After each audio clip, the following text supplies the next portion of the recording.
And then, oh, I got this 2 eggs. Tignan natin. Hi guys, welcome to my channel. And today I'm going to show you what I've got for Easter. And I actually got this from my ninang. She's my ninang na hilaw. She's not my godmother by christening. Basta tinatawag nilang akong inaanak. So, this is what I got.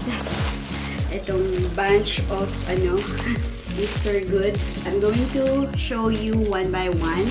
Hope you will enjoy this video. And if you haven't subscribed yet, please don't forget to click the subscribe button.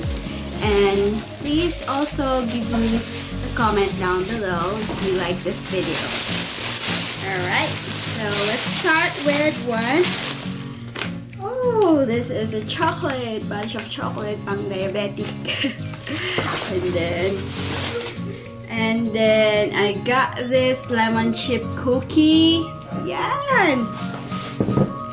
Also, I got this salted egg caramel from Ghirardelli.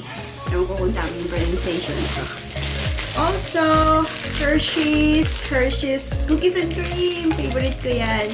In an egg shape. Whoa! Ah, wow! Lippies. Ano siya? Lip Plumbing Collection. I don't know which particular brand. Sabi box something. And then I got this Rainbow Pop Peeps marshmallow. Ah, marshmallow siya. So I got this 2 eggs. Tignan natin, baka sakaling may laman. Wow! $20! Tumatagig dito. Meron na kami pangkain. $20 din. And then lastly, I got this TGIF gift card. Thank you so much, Ninang, for these gifts. And guys, thank you for watching. Thank you. And hope to see you again on the next video. And happy Easter to everyone. Bye-bye.